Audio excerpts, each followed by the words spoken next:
दूसरे करते हैं।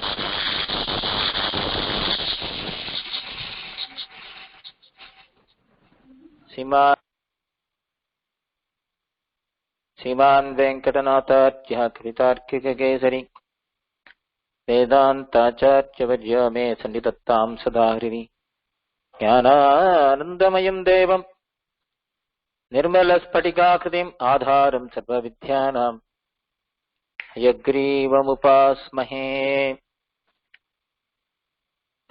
शरणागति के बारे में कुछ विषय वेदांत देशी जी जो अपने ग्रंथों में वर्णन किए हैं, प्रमाणों के द्वारा, प्रमाणों के अनुसार वेद इतिहास इत्यादि प्रमाणों के द्वारा जो सिद्धांत का स्थापना की है, उसका कुछ विवरण हम करेंगे। शरणागति क्या है? शरणागति एक उत्तम वैष्णव धर्म है। हम लोग अगति हैं। अगति का मतलब कुछ सहारा नहीं है। क्यों? कर्मयोग है ही नहीं। कर्मयोग का सफलता नहीं होने से ज्ञान योग का प्रश्न ही नहीं उठता, और ज्ञान योग के बिना भक्ति योग असंभव है। और भक्ति योग के बिना ठाकुर जी को प्राप्त नहीं कर सकते। भक्त्या तो अनन्या अशक्य मद्भक्तिम लभते पराम। भक्ति एक ही मार्ग है भगवान को प्राप्त करने के। तो भक्ति योग तो हमसे नहीं हो सकता। इस कलयुग में तो इसका प्रश्न ही नहीं उठता, क्योंकि वर्णाश्रम धर्म के अनुसार कर्म करने से ही कर्मयोग का सिद्धि होगी। कर्म सिद्धि होने से ही ज्ञान का सिद्धि होगी, और ज्ञान सिद्धि योगी से ही भक्ति का सिद्ध होगा। तब ही मन्मना भव, मद्भक्तो भव, मध्याजी भव, माम नमस्कुरु इत्यादि वचनों का पालन कर सकते हैं। तो हम लोग अगति हैं, कुछ भी सहारा नहीं। इस कलयुग में तो बिल्कुल नहीं है। नाम संकीर्तन भी हम लोग नहीं कर सकते, ठीक से नहीं कर पाते। यानी नाम संकीर्तन तो करते हैं, लेकिन नाम संकीर्तन कैसा करना चाहिए वैसा नहीं कर रहे हैं। ऐसा क्या है? राम नाम तो सुलभ है, राम नाम नहीं जप सकते? कर सकते हैं, क्यों नहीं, लेकिन वैष्णव अपराध नहीं करना चाहिए। ऐसा नहीं कि मैं 1,00,000 बार राम नाम जपता हूं, 1,000 बार राम नाम लिखता हूं, लेकिन कुछ भी गाली किसी को भी दे सकता हूं, वैष्णव अपराध कर सकता हूं, ऐसा तो नहीं है। वैष्णव अपराधों से बचना है। पहला अपराध है, कठिन शिक्षा है उसके लिए। और नामापराध भी है। राम नाम जपते हैं, लेकिन राम भक्तों का तिरस्कार करते हैं, उल्लंघन करते हैं, उनका आज्ञा का पालन नहीं करते हैं, शास्त्रों का पालन नहीं कर सकते हैं, आचार्यों का वचन का पालन नहीं करते हैं, तो उस राम नाम जपने से कुछ भी फल नहीं मिलेगा। वैष्णव अपराध घोर दंडनीय है, घोर अपराध है। तो अगति है। अगतिम शरणागतम हरे कृपया केवलम आत्मसात् कुरु। कोई भी सी ठाकुर जी के चरणों में शरणागति कर सकते हैं, कभी भी कर सकते हैं, किसी भी फल के लिए कर सकते हैं। कुछ भी फल आप प्राप्त कर सकते हैं शरणागति के द्वारा। लेकिन शरणागति पूर्ण रूप से होना चाहिए। काकासुर जयंत प्राण भिक्षा के लिए शरणागति की और प्राण भिक्षा मिल गई। विभीषण केवल कैंकरी के लिए शरणागति की, श्री राम के श्री चरणों में कैंकरी के साथ राज्य भी प्राप्त। तो कौरव सभा में प्रसिद्ध उदाहरण सब लोग देते हैं, सभी पुराणों में उल्लेख है प्रसिद्ध। जब द्रौपदी का भीषण अपमान हुआ था, सब लोगों के सामने भीष्म पितामह थे, द्रोणाचार्य थे, कृपाचार्य थे, बड़े बड़े विद्वान, प्रखंड विद्वान, उनके कुलवधू की अपमान हो रहा है, कोई कुछ भी नहीं कर सके। क्यों? दुर्योधन का नमक खाए। इसलिए कुछ भी अन्न, किसी का भी दिया हुआ अन्न खाना नहीं चाहिए। प्रसाद के बारे में हम लोग देखे हैं ना, तो दुर्योधन का अन्न खाने से सब लोगों का बुद्धि भ्रष्ट हो चुकी थी। सब लोग दुर्योधन के डर के मारे कुछ नहीं बोल रहे। इतनी सभा में इतने बड़े वीर थे, तीर थे, वीर तीर शौर्य पराक्रम, ब्राह्मण भी थे, ब्राह्मण श्रेष्ठ ब्राह्मण भी थे, कुछ भी नहीं बोले, मुंह बंद करके बैठे थे। कोई उनको रोक नहीं सका। द्रौपदी की मान रक्षण पंच पांडवों से भी नहीं हुआ, नहीं कर सके। पितामह भीष्म, बड़े पिताजी धृतराष्ट्र, गुरु द्रोणाचार्य आदि सब लोग हाथ पर हाथ रखकर बैठे हैं, कोई कुछ भी नहीं बोले। तब आखिरी में इमाम अवस्थाम संप्राप्ताम अनाथाम किमुपेक्षसे हा कृष्ण द्वारकावास गोविंद पुंडरीकाक्ष क्षमां शरणागताम।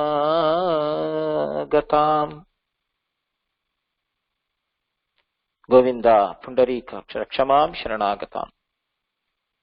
द्रौपदी श्री कृष्ण को ही उपाय मानकर शरणागति की।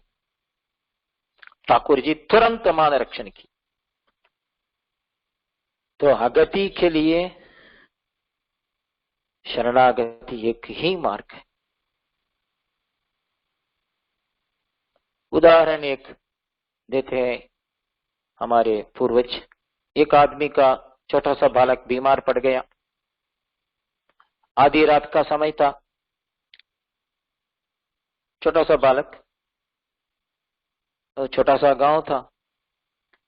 चिकित्सालय समझ लीजिए एक 10 किलोमीटर दूर में था। बैलगाड़ी में जाने से देर होगा। ज्वर तो, बीमार तो बढ़ रहा था। हर एक मिनट को बीमारी तो बढ़ रहा था। क्या करेंगे? वैद्य के पास तो जाना असंभव है।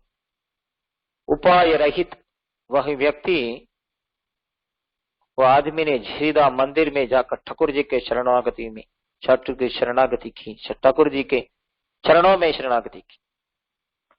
आप ये अनाथ रक्षक है, आप ही आपद बांधव है,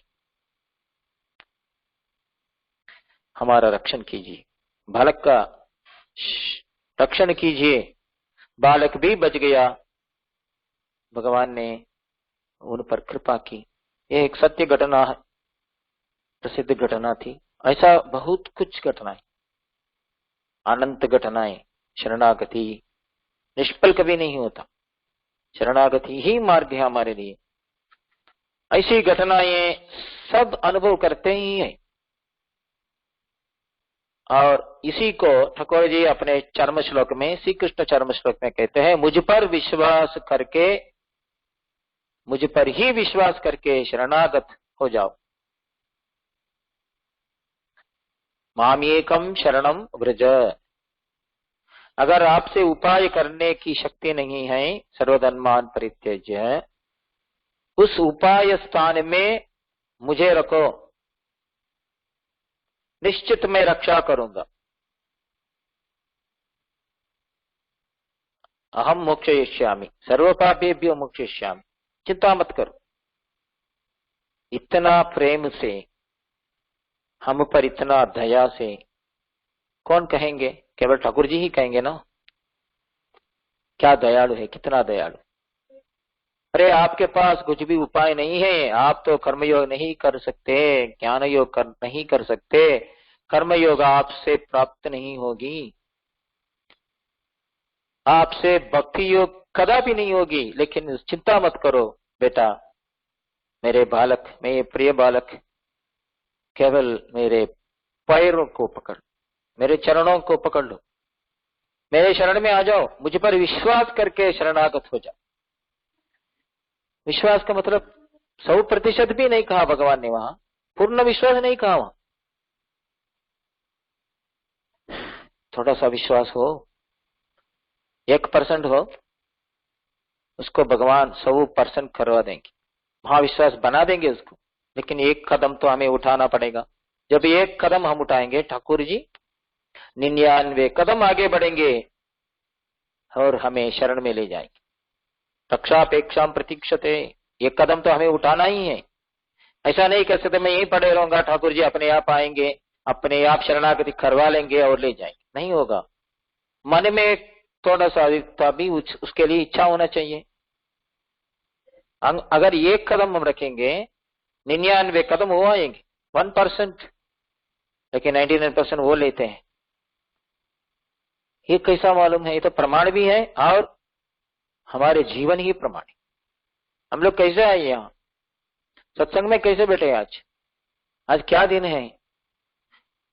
आज कार्तिक महीने का भानुवासर है। दक्षिण भारत में आज भी कार्तिक महीना चल रहा है और कार्तिक माह में ये भानुवासर जो रविवार है, साक्षात श्री लक्ष्मी नृसिंह भगवान का ही दिन है। हर दिन तो भगवान का ही दिन है, हर संध्या भगवान का ही संध्या है, हर समय हरि का ही है। हर फल मेरे मन, हर पल मेरे मन आपके चरणों में रहे, क्योंकि हमें पार करने वाला वही एक ही तो है। हर एक वही पार लगाए, कौन? हरि हरि जप ले, मनवा क्यों घबराए, एक वही पार, संसार से पार करने वाला विष्णु पोतो नराणाम वही एक ही है। हमारे मार्गदर्शक केवल वही है, हमारे मार्ग बंधु वही। तो 1% ठाकुर जी के प्रति अगर हम आगे बढ़ेंगे तो ठाकुर जी हमारी इच्छा पूरा करके ही रहेंगे, क्योंकि उनके तो आवश्यक है, ऐसे लोगों की आवश्यकता, ठाकुर जी को ऐसे भक्तों का आवश्यकता है। तो शरणागति सर्व फलप्रद भी है, दुख से मुक्ति देती है। जो भी फल मांगने से वही फल देती, जो भी फल, कुछ भी फल, उसके लिए शरणागति आप कर सकते हो। हर दिन तो शरणागति का भी विधान है। प्रतिदिन प्रातः काल में प्रातः निर्वेद कारिका, निर्वेद कि हमारे जीवन चला गया वैसे ही चला गया। हर दिन ठाकुर जी के स्मरण हर पल नहीं हुआ, हर क्षण हम नहीं कर पाए, गवाए आत्मे, हर दिन को हम लोग गवा के बैठे हैं, समय बीत गया। बचपन बीता खेल खेल में, खेल में चले गया बचपन, देखते देखते 15 साल 16 साल चला गया। बड़ी जवानी सोया, जवानी में क्या किया? सोए, विषयानुभव में सो गए, स्त्रियों के पीछे भागने में पूरा जीवन छुड़ गया। यौवन में जितना पाप कर सकते सब यौवन में कर दिया हम लोगों ने, इसलिए सोया। भरी जवानी सोया, देख बुढ़ापा क्या सोचे अब। अभी तो बुढ़ापा आ गई है, बुढ़ापा तो सबको बनना है, बुढ़ापा सबको आता है। Birth death old age disease सबको है, जन्म मृत्यु जरा सबको भोगना पड़ेगा। ब्रह्मा जी भी ना हो, रुद्र जी भी हो या इंद्र जी भी हो, ये चक्कर में तो फंसना ही पड़ेगा, जन्म मृत्यु जरा व्याधि। क्या पाया क्या खोया, सुंदर भजन है। क्या पाया क्या खोया, क्या है, what are the credits and what are the debits. तो जिंदगी हर क्षण हर हर पल तेरे मन मेरे मन, हर फल मेरे मन प्रभु के ही गुण गाए, हर फल मेरे मन प्रभु का ही गुण गाना चाहिए। ऐसा कृपा करो हे आचार्य, हे गुरुजन, हे गुरु बंधु। तो सब फलों को उद्देश्य करके ही भगवान यह कहते हैं शरणागति करो। जो भी फल मांगो, प्रतिदिन हमें उठकर शरणागति करना चाहिए। आज का दिन हे भगवान आपकी कृपा से भगवत भागवत कैंकर्य में ही चले। आपकी कृपा से भागवत लोग हमारे घर पधारे हैं। जब भागवत लोग हमारे घर पधारते हैं तभी उसे भवन कहते हैं। भागवत लोग आने से हमारे कुटीर भवन बनता है। अगर भागवत लोग नहीं आएंगे, संत लोग नहीं आएंगे, नास्तिक लोग आएंगे तो वो घर क्या बनेगा? बकार तत्र लुप्यते, बाहर निकाल दीजिए भवन से, क्या होगा? वन है, केवल वन है। जिस घर में सत्संग नहीं होता, जिस घर में संत लोग नहीं पधारते, जिस घर में भागवतों का चरण धूली नहीं आती है, आचार्य गणों का श्रीपाद रज नहीं लगता है, इस घर को क्या कहेंगे? उस घर को भवन थोड़ी कहेंगे, उसको वन। क्या काम का है वो घर? तो शरणागति हर दिन प्रतिदिन प्रातः उठते ही करना चाहिए। हे ठाकुर जी, हे भगवान, आपकी दया से आज का दिन आपके मंगलमय हो जाए, आपकी स्मरण में, आपकी भक्तों के सेवा में, भगवत कैंकर्य में, भागवत कैंकर्य में, आचार्य कैंकर्य में हो जाए। प्रातः निर्वेद कारिका अपने आचार्य लोग लिखते हैं, लिखते रहे, लिखे रखे आनिक ग्रंथ में। ग्राहक ग्रस्ते गजेंद्र, प्रातः उठते ही गजेंद्र वृत्तांत, गजेंद्र मोक्ष को स्मरण करना चाहिए, द्रौपदी मान संरक्षण को स्मरण करना चाहिए। अड़ुंगिया आनयन अरुंदयर कड़ता अरंगतम्मा पल्लियंद्रनाय, कम से कम उसका स्मरण तो करना चाहिए। एक प्रपत्ति करना चाहिए, छोटा सा शरणागति। हर काम के लिए, हर फल के लिए शरणागति कर सकते हैं। आपको कुछ प्रवचन देना है, उसके पहले आप शरणागति कर सकते हैं। हमारे प्रवचन मंगलमय हो, हमारे प्रवचन से कुछ लोग सुधारे, कुछ लोग आगे बढ़े, कुछ भी प्रवचन हो तो शरणागति कर सकते हैं आप उसके लिए। उसमें क्या क्या अंग चाहिए शरणागति के लिए, वो सब भक्त में देखेंगे। तो कहने का तात्पर्य है शरणागति सर्वफल प्रद है। श्रीमन नारायण के प्रति शरणागति करना ही मोक्षोपाय। मोक्ष कौन दे सकते हैं? मोक्षमिच्छेत जनार्दन, मोक्ष प्राप्ति के लिए केवल भगवान नारायण ही दे सकते हैं और कोई नहीं दे सकते, अन्य कोई।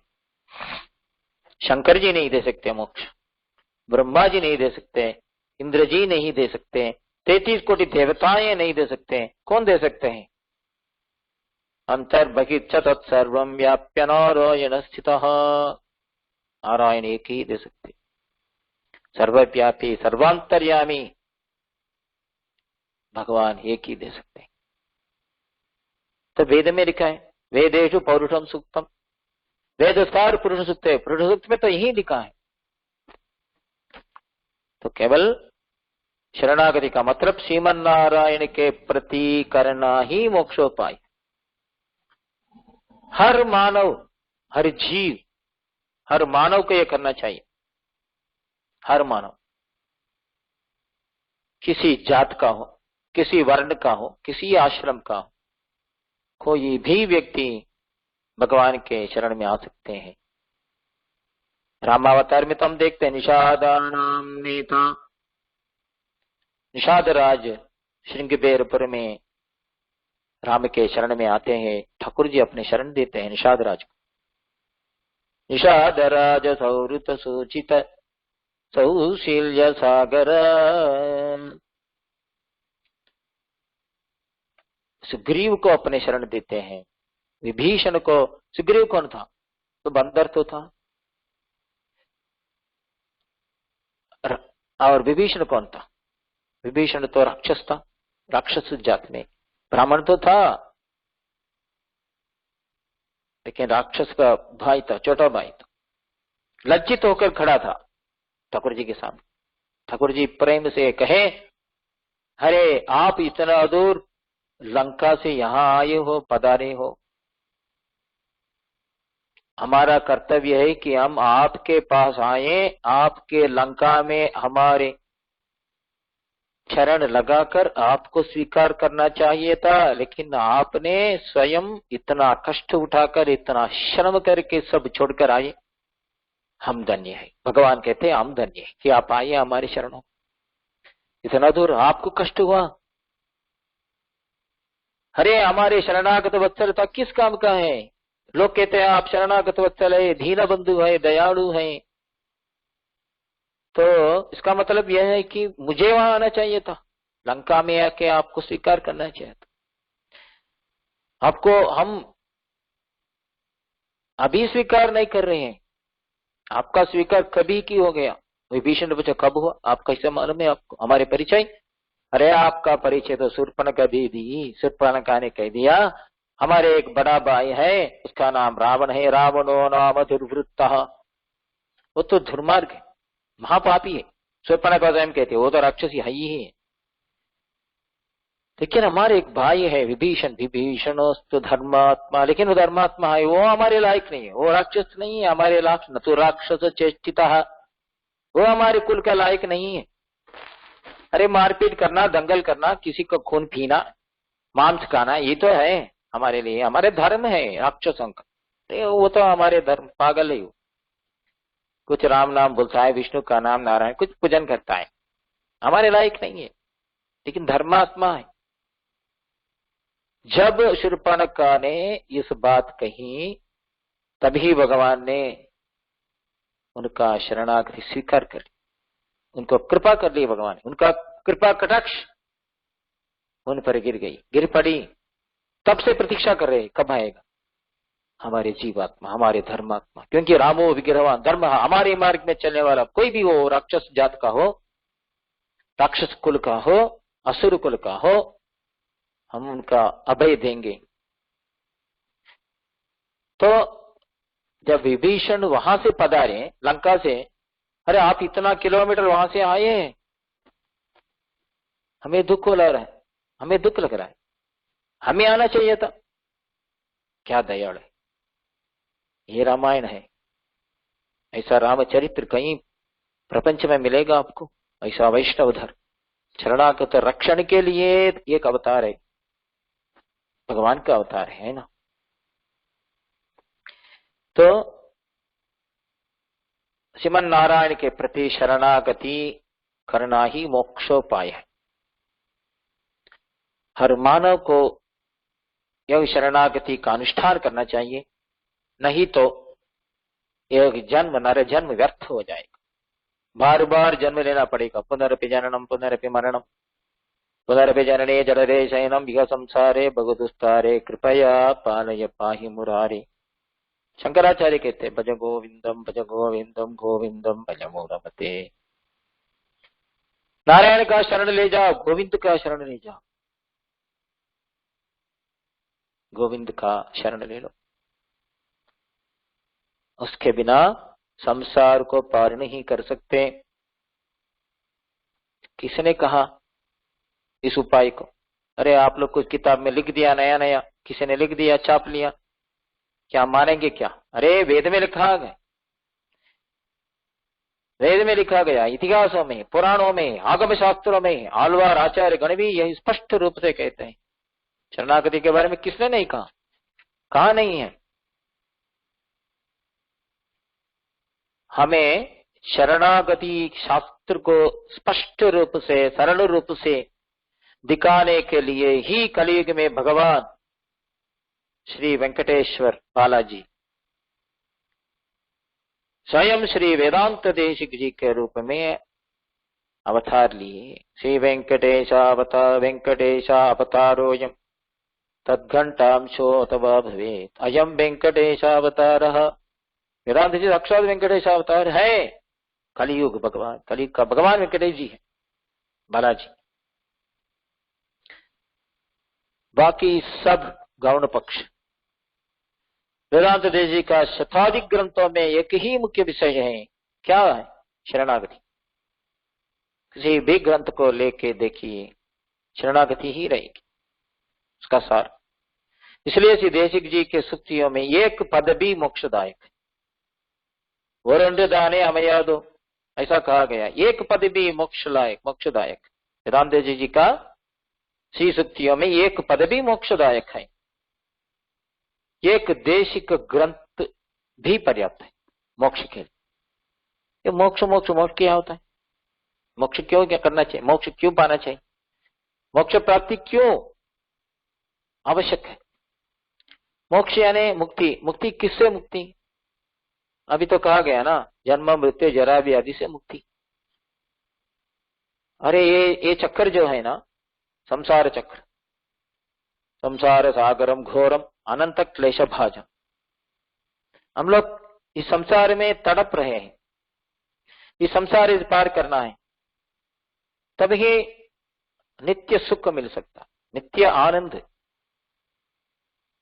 सदा आनंद रहने के लिए सदा भगवत कैंकर्य मिलना चाहिए। भगवत कैंकर्य में ही आनंद है,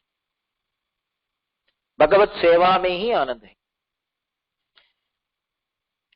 एक माँ को आनंद किसमें है? अपने बच्चे को गोद में लेकर दूध पिलाने में आनंद है। वो कष्ट नहीं मानती है उसे, उसके पालन पोषण में आनंद वृद्धि होती है, वात्सल्यता बढ़ती है, वात्सल्य भाव है ना। तो वैसा ही ठाकुर जी के सेवा में छोटे छोटे सेवा, फूल मालार्पण करना, फूल संचलन करना, फूल लाना और उसे माला बनाना प्रेम से, जितना समय देकर, ये सब कहीं कह रही है, इसमें आनंद मिलता है। इसलिए लोग घंटे घंटे लगाते हैं। हमारे एक मित्र है, वो 2 घंटा लेते हैं पारिजात पुष्प उसको संकलन करने के लिए। झाड़ है घर में बगीचा में, उसमें से जितना पारिजात गिरता है ना, सुगंधित फूल, उसे इकट्ठा करने के लिए उनको 1 घंटा लगता है, 1-2 घंटा लग जाता है। बाद में माला बनाने के और 2 घंटा, 4 घंटा एक माला, बड़ा माला बनाना है प्रेम से ठाकुर जी। हमने पूछा उनसे, अरे 4 घंटा लगाने से दुकान में जाके ला सकते हो? उन्होंने कहा, अरे ठाकुर जी के लिए प्रेम से पुष्प को संकलन करना, पुष्प का संग्रह करना, एक आनंद है। हर एक पुष्प लेते वक्त हम ठाकुर जी का नाम लेते हैं। विश्वस्मय नमः, विष्णवे नमः, वषट्काराय नमः, भूतभव्याय नमः, भवत्प्रभवे नमः, सहस्रनाम हो जाता, नाम संकीर्तन हो जाता है। और जितना समय हम देते हैं ठाकुर जी के लिए, उतना तो सेवा हो गई। फिर बाद में माला बनाना मेरे ठाकुर जी के लिए, और यह भी मालूम है कि 1 घंटे में सूख जाएगा पारिजात पुष्प, लेकिन ठाकुर जी को प्रियतम पुष्प है पारिजात तरमूल वासिनम भावयामी पवमान नंदनम। हनुमान जी कहाँ बैठते हैं? प्रेम से पारिजात वृक्ष के नीचे बैठकर राम नाम जपते हैं। भगवान कन्हैया कृष्ण कहाँ बैठते हैं? कौन सा वृक्ष के नीचे बैठते हैं? रुक्मिणी सत्यभामा के साथ पारिजात वृक्ष के नीचे बैठते हैं।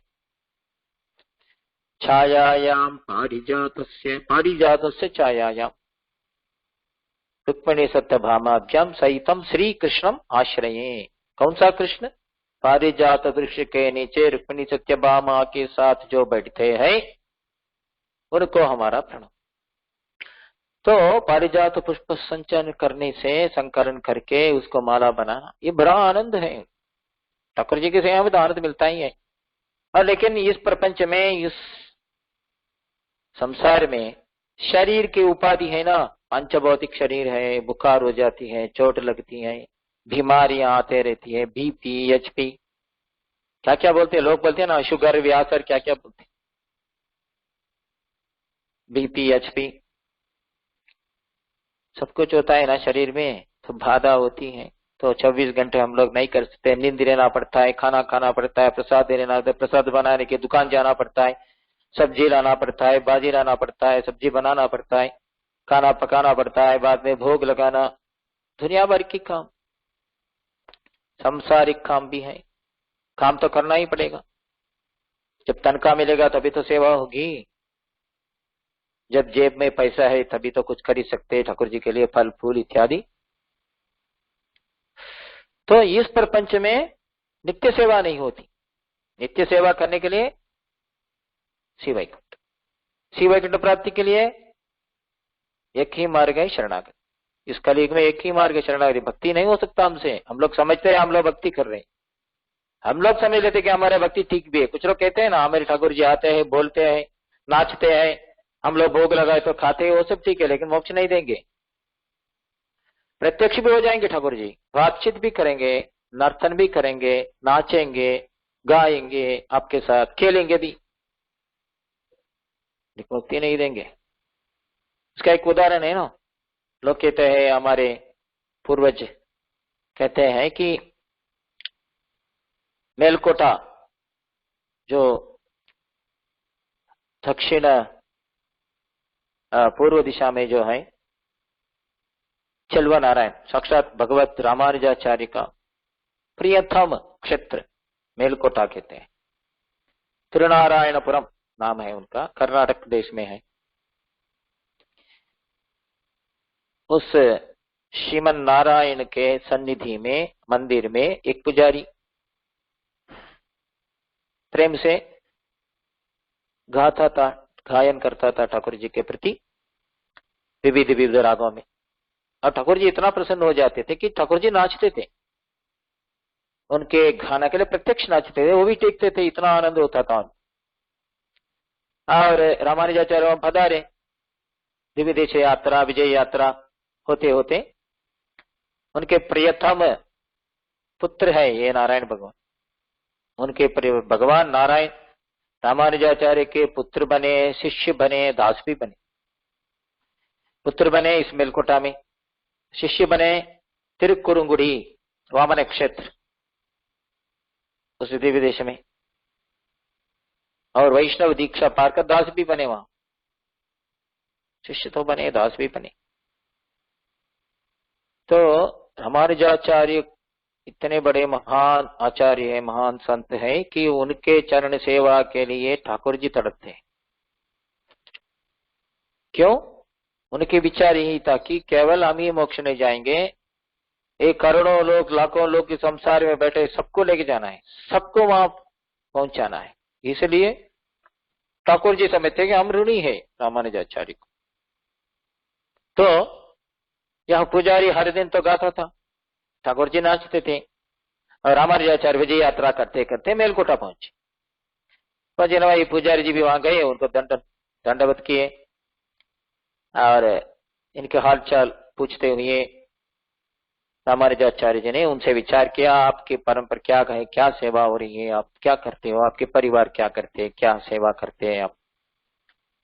तो उन्होंने कहा कि ठाकुर जी नाचते हैं, हम गाते हैं। बहुत आनंद हुआ, प्रसन्न हुए रामान, बहुत सुंदर, बहुत अति सुंदर, अति सुंदर, बहुत भाग्यशाली है आप। लेकिन दास को एक संशय है, कृपया आप ठाकुर जी से उस संशय को विनंती कर दीजिए। साक्षात भगवत रामानुजाचार्य साक्षात शेषावतार है, अनंत शेष, आदिशेष का अवतार है। ये भविष्योत्तर पुराण में है।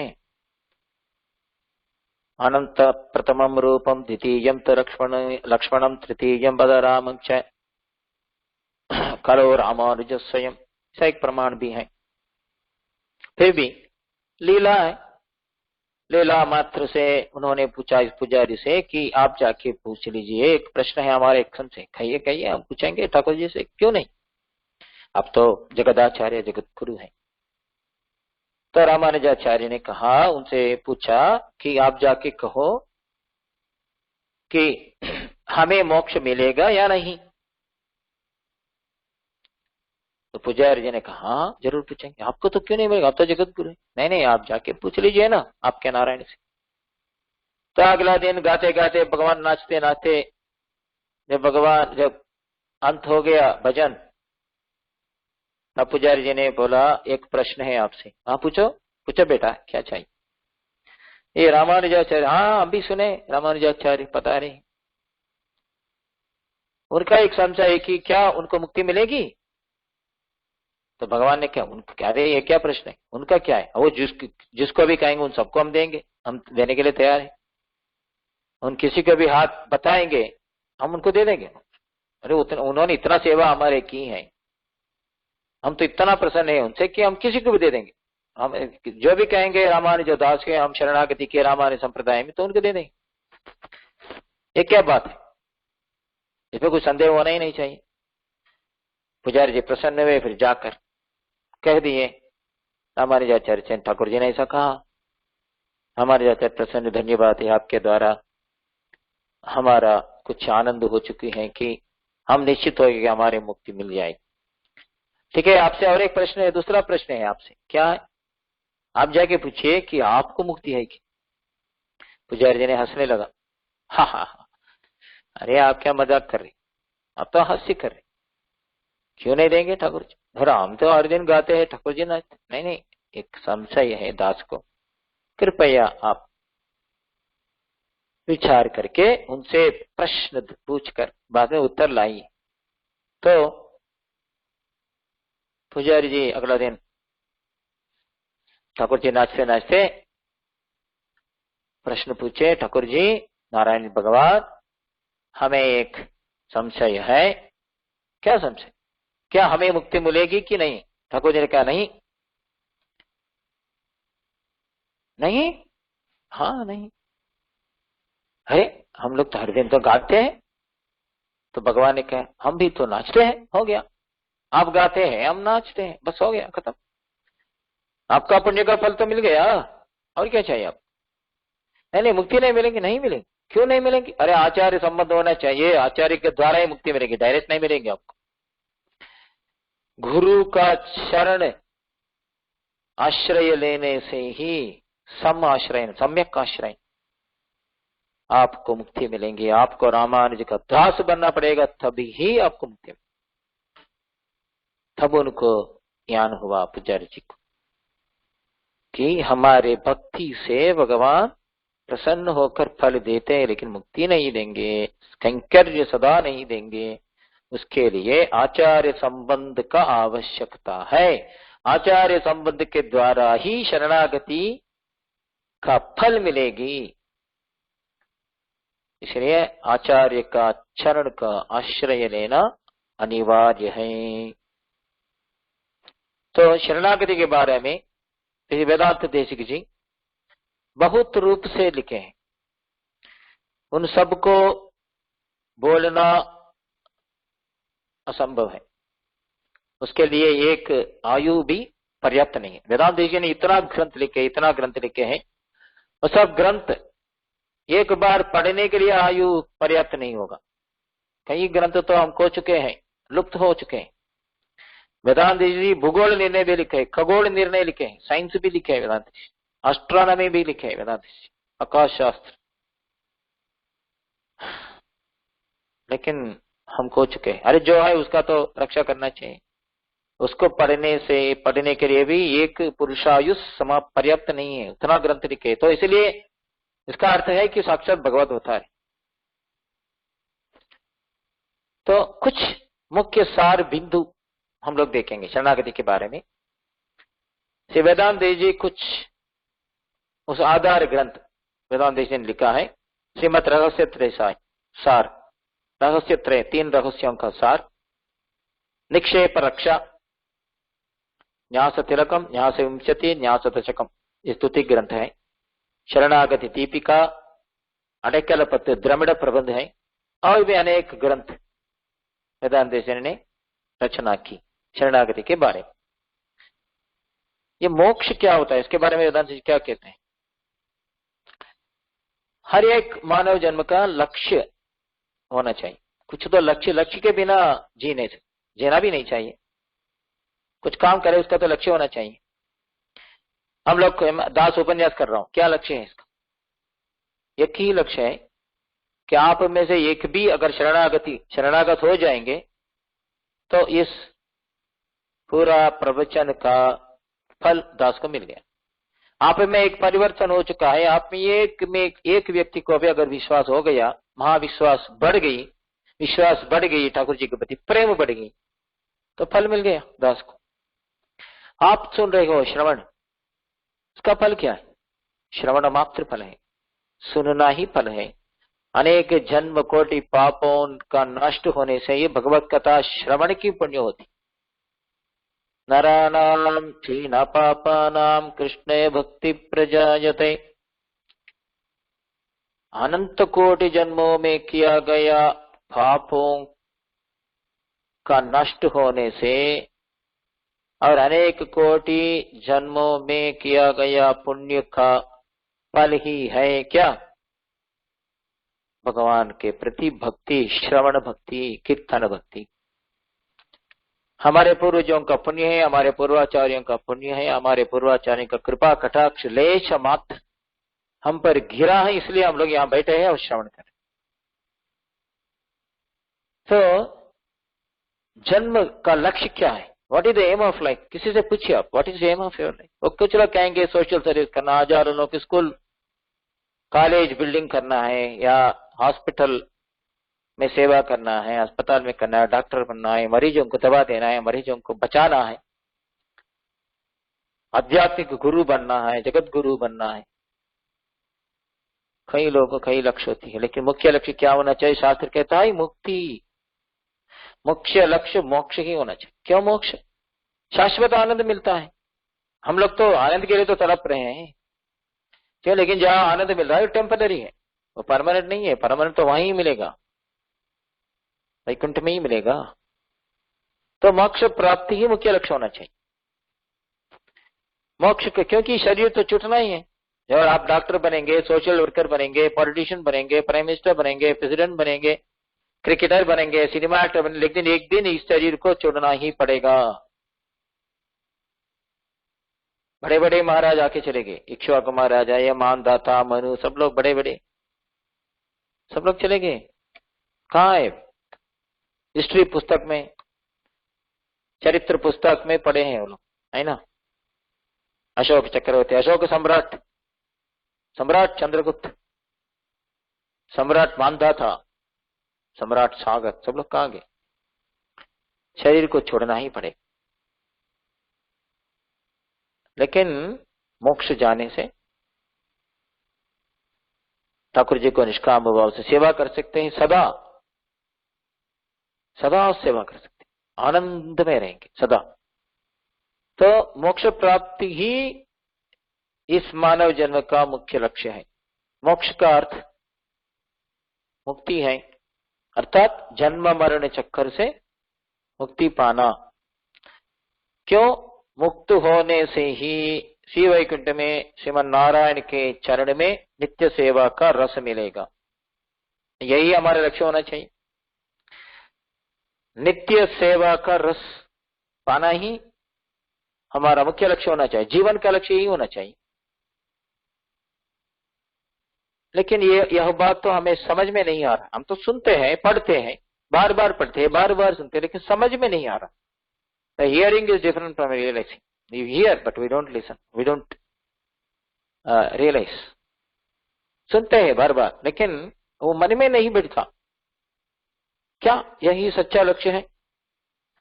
पढ़ाई लक्ष्य नहीं है। MBBS, IAS, IPS, IAS, IFS, ये क्या लक्ष्य नहीं है? धन कमाना लक्ष्य नहीं हो सकता? संपादन, पदवी, गौरव, आरोग्य, सुख, परिवार का हित, वृद्धि काम में, नाम कमाना, शांति, ऐसे बहुत से लक्ष्य हैं।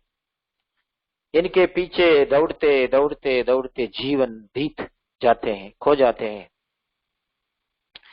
इनके अलावा राजनीति, खेल, चलचित्र, सिनेमा, समाचार, विज्ञान इत्यादि में भी रुचि है। क्या इनको लक्ष्य नहीं मानना चाहिए? हमें समझ में नहीं आ रहा है, क्या ये लक्षण नहीं है? सीधे किसी प्रेम से हमें समझाते, तो माता की समान प्रेम है ना आचार्यों का हमारे प्रति। बेचारा इस जीव को लक्ष्य पता नहीं है, भटक रहा इधर, इनको कुछ लक्ष्य बताएंगे, समझाएंगे। यह संसार में सब कुछ सच है, झूठ थोड़ा सा भी नहीं। संसार में कुछ भी झूठ नहीं है, सब सच है। स्वप्न में भी जो हम देखते हैं वो सच है। वैष्णव संप्रदाय के अनुसार सब सत्य है। क्यों? सब विष्णु की लीला है। हमारे पुण्य पाप के अनुसार वह लीला करते हैं, वह सूत्रधारी है, उनके वश में ही हम नाचते हैं। त्रिगुण का रस्सी है उनके साथ में, सत्व रजस तमस। उस रस्सी से हमें बांध कर वो नचाते हैं भगवान हमें।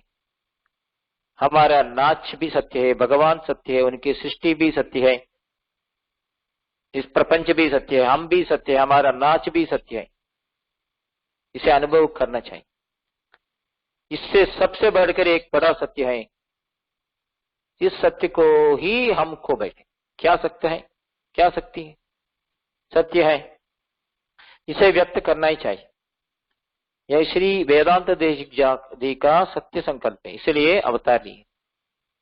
इसी कारण उपोद्घात अधिकार में रहस्य प्रसार में कहते हैं, यह पूर्व पटिका है, हमारे सांसारिक जीवन रूप धारावाही को समाप्त कर रहे वेदांत देशिक जी। एक राजा, बहुत छोटा सा उदाहरण दिए हैं वेदांत देशिक जी रहस्य प्रसार ग्रंथ में। एक राजा बहुत सुंदर उदाहरण देते हैं, हमें समझाते हैं।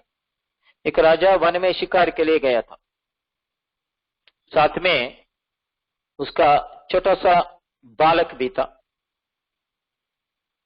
वन दिखाने के लिए ले गया था, मनोरंजन के लिए ले गया था। जंगल में वह बालक देखते इधर उधर भटकते बढ़ते खेलते खेलते रास्ता खो गया। राजा पूरे वन में ढूंढने लगा, फिर भी बालक नहीं मिला। दिन भर ढूंढा, बालक को तो बात करना भी नहीं आता, छोटा सा बालक था, कुछ बोल भी नहीं पाता, लिखना तो संभव ही नहीं है, बोलता ही नहीं है, छोटा सा बालक था। बालक को यह ज्ञान भी नहीं था कि वह राजकुमार है, पिताजी कौन है, माताजी कौन है। ऐसा पूछने से केवल वो रोता था कि पिताजी नहीं दिखाई पड़ रही है, माताजी भी नहीं दिखाई, रोता था। उस बालक को वन में खोकर राजा ढूंढ कर तंग हो गए, फिर वापिस आ गए। दुख में प्रतीक्षा कर रहा था, प्रतिदिन उस बालक के लिए कुछ समाचार मिलेगा।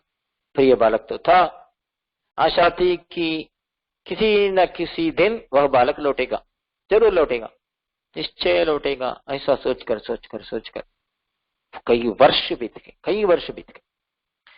वनवासियों ने उस बालक को देखा, वे प्रेम से उसका पालन पोषण किए। कालांतर में वह राजकुमार जंगली बन गया। क्या बन गया? जंगली। भील का वेश, उनकी भाषा, उनका खाना, सब कुछ स्वभाव हो गया। चूहा को मारता था, पक्षी को पकड़ता था, इसमें उसे आनंद मिलता था। क्यों? किसने पाला उसे? भील ने। कुछ ऋषियों ने, कुछ समय के बाद कुछ ऋषियों ने वन में संचार करते करते इस बालक को देखे। ऋषियों ने देखा उन लोग इस बालक को, बालक का शरीर रक्षण देखकर उस ऋषियों को संदेह हुआ। वे सोचे, इसका मुख कांति, शरीर, यह सब राज परंपरा का ही दिखता है, लेकिन यहां कैसे आया, वन में कैसा भटक गया? उस बालक से पूछे, अभी तो युवा बन गया था ना।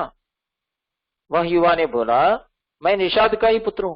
उसे पता नहीं था कि नहीं, उनको बताया भी नहीं था। पिताजी माता जिन्होंने पाला है, पाला पोषण किया है, उन्होंने नहीं बताया कि आप वन में खो गए, आप राजकुमार हैं। ऋषिगण यह जानते थे उसके लक्षण से, शारीरिक वर्षण से, कि यह राजकुमार है, और उनको यह भी ज्ञान था कुछ वर्षों के पूर्व यह राजकुमार वन में खो गया था। उनको पता लग गया कि वह बालक यही है, वह युवा वह युवक राजकुमार ही है। निषादों से कहने पर वे समझ गए, लेकिन बालक नहीं समझा। निषादों से बातचीत की उन लोग। तो ऋषियों ने पूछा उस युवक से, तुम्हें कैसा रहना चाहिए? अरे यहाँ क्यों कष्ट भोग रहे हो? तब उस युवक ने कहा, अरे मुझे क्या कष्ट है, मैं तो संतुष्ट हूं, मुझे कुछ कमी नहीं। मैं चूहा मारता हूं, बिल्ली पकड़ता हूं, कपोत पकड़ता हूं, मांस खाता हूं। बालक ने उत्तर दिया, तो मुझे तो कुछ कष्ट आई ना, मैं संतुष्ट हूं, मुझे क्या कष्ट है? हम भी वैसे सोचता है ना, मुझे क्या कष्ट, सब कुछ ठीक है। अरे महर्षियों ने कहा, अरे तुम बालक हो, बालक, तुम तो भील नहीं हो, तुम राजकुमार हो, तुम वनचरी नहीं हो। राजमहल में सुख से जीना चाहिए तुम्हें, अरे राज्य परिपालन करना चाहिए। ऐसा बहुत समझाने पर भी वह युवक नहीं माना। ऋषियों ने राजा के पास सत्य बताया। जाकर राजा रानी बहुत संतुष्ट है, दौड़कर वन आए, बालक से बातचीत की। धीरे धीरे कुछ दिनों के बाद बालक को ज्ञान हुआ। क्या ज्ञान हुआ? मैं राजकुमार हूं, मुझे राजमहल में रहना है, मुझे राज्य पालन करना है। ऐसा वास्तविक स्थिति को समझ गया। यह सच ढक गया था इसका पहले, अभिव्यक्त होने से उसका आनंद हुआ कि मैं राजकुमार हूं। अब तक चूहा, खरगोश, बिल्ली पकड़ता था, अब लज्जित हुआ, उसके पीछे थोड़ी दौड़ेगा, अब तो शेर के पीछे जाएगा, है ना। अब लज्जित हुआ। अब उनका इष्ट अलग है, मार्ग अलग है, लक्ष्य भी अलग है। श्री देशिक जी इस कथा को क्यों कहते हैं?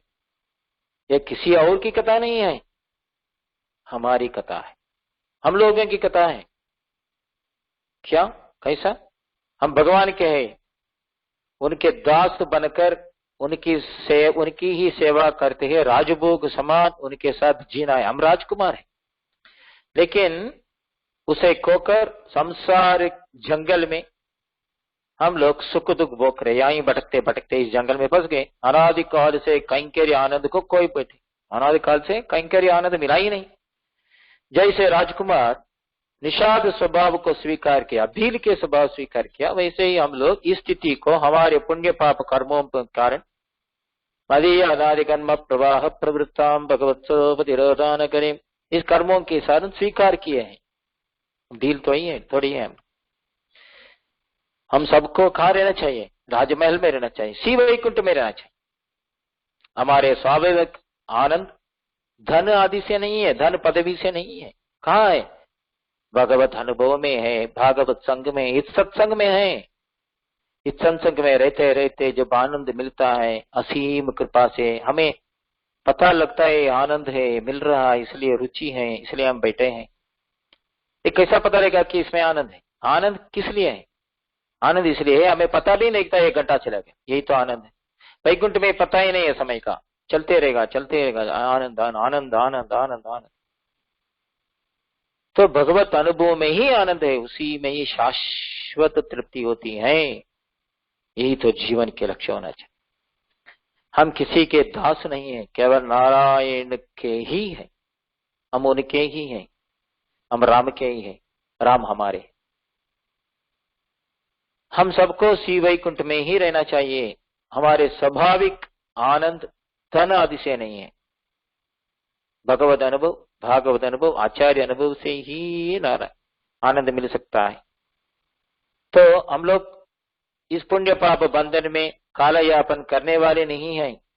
स्वतंत्र रूप से ठाकुर जी का अनुभव, ठाकुर जी का स्वाद लेना चाहिए हमें।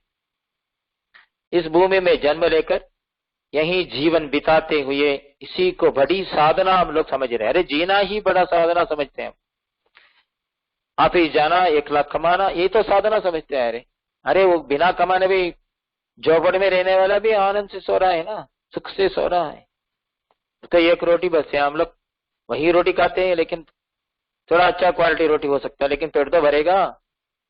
झोपड़ पट्टी में रहने वाला भी आनंद से सो रहा है। हम तो बिस्तर में सोते हैं, वो तो जमीन में लेटता है ना। तो लेकिन हम लोग समझते हैं हम लोग कुछ कमा लिया, हम लोग कुछ पा लिए। क्या पाए? देख बुढ़ापा अब क्या सोचे, क्या पाया क्या खोया, क्या पाया क्या खोया। अरे आनंद कहाँ है? भगवत सेवा में ही है, भागवत सेवा में ही। विषयों में मूर्ख जैसे डूबकर, संसार में डूबकर हम जीवन में आनंद देख रहे हैं। कैसा आनंद मिलेगा? आनंद खोजने से कहां मिलेगा? आनंद केवल भगवत चरणारविंद में ही है। मछली बेचने वालों को दुर्गंध का अनुभव ही नहीं होता, क्योंकि वो स्वभाव हो जाता है, आदत पड़ जाती है। मछली का जो दुर्गंध उनके लिए सुगंध हो जाता है, आदत पड़ जाती है। हमारे शरीर में क्या क्या है? हमारे शरीर में पसीना, खून, वायु इत्यादि बाहर निकलने पर हमें घृणा होती है। क्या अच्छा लगती है क्या? लेकिन फिर भी हम लोग इस शरीर में ही आनंद खोज रहे हैं। मूर्खता है। केवल हमारा शरीर ही नहीं है, दूसरों के शरीर में भी आनंद खोज रहे हैं। ये कैसा हो सकता है? दोनों के शरीर तो दुर्गंध तो है, इससे बड़ी मूर्खता क्या है? जबकि सबको पता है, दोनों को पता है, पुरुष को भी, युवक को पता है, युवती को भी पता है, इस शरीर एक दिन छूटने वाला है, इसमें दुर्गंध ही दुर्गंध है, पसीना सुगंध थोड़ी हो सकता है। लेकिन ये तो मूर्खता है। हमारा शिव वैकुंठ कैसा है? हमें दिव्य शरीर मिलता है, दिव्य शरीर, भगवान के समान शरीर, भगवान के सेवा के अलावा कुछ भी नहीं, वहां दुख का नाम भी नहीं है। फिर हमें दुखी क्यों रहना चाहिए? हमें तो राजकुमार होना चाहिए, राजमहल में बैठना चाहिए, यहाँ क्यों भटकना चाहिए? सच जानते हुए भी, सच जान लिया हम लोग कि हम राजकुमार हैं, हम उनके हैं, हम ठाकुर जी के हैं, तो वहां जाना चाहिए, शिव वैकुंठ। जैसे ऋषिगण उस राजकुमार को धीरे धीरे तत्वार्थ को बताए, वैसे ही हमारे आचार्यगण हमारे लिए हमारे आत्मस्वरूप को बताते हैं, भगवान के पास भी निवेदन करते हैं।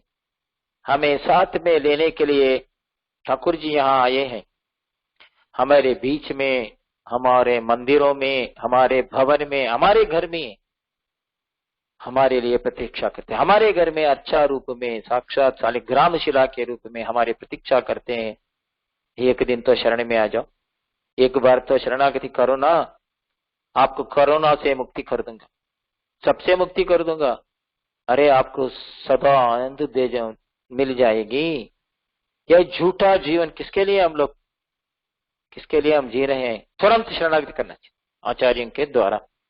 तो ये शरणागति क्या है? भगवान के शरण में जाना, आचार्यों के द्वारा जाना ही शरणागति है।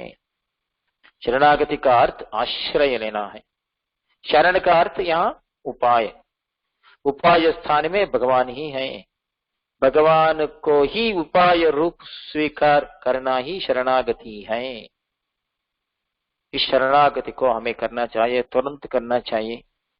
इस शरणागति का स्वरूप क्या है, किस प्रकार का है, कितना प्रकार का है, और शास्त्र में कैसा उल्लेख है, शरणागति के लिए क्या क्या प्रमाण है, शरणागति के लिए क्या क्या साक्षी है, किसने किया है, और इस शरणागति के 6 अंग क्या है, इसका क्रम क्या है, इसको 3 प्रकार के समर्पण में 3 अंश है, क्या क्या अंश है, सब अगले सप्ताह में ठाकुर जी की कृपा से हम लोग उपचास्वादन करेंगे।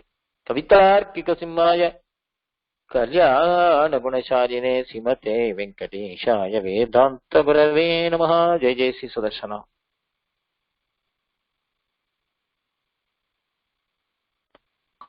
அடியன் தாசன் சுவாமி, அடியன் கிளியரா இருந்தது. அடியன் பரமபாகியம். அடியன் தன்யோஸ்மி சுவாமி. அடியன் போன் பண்றேன் இப்போ. அடியன் உபன்யாசம் தாசன் சுவாமி தன்யோஸ்மி. அடியன் அடுத்த வாரம் சனி ஞாயிறு இது வருது இல்லையா? அடுத்த வாரம் 13, 12, 13 ஓகே இல்லையா? 15ல இருந்தா திருப்பா வச்சுக்கலாம். So we'll அடியன் தன்யோஸ்மி சுவாமி. ధన్యవాదங்கள் to all the Bhagavatas who have joined. அடியன் தன்யோஸ்மி.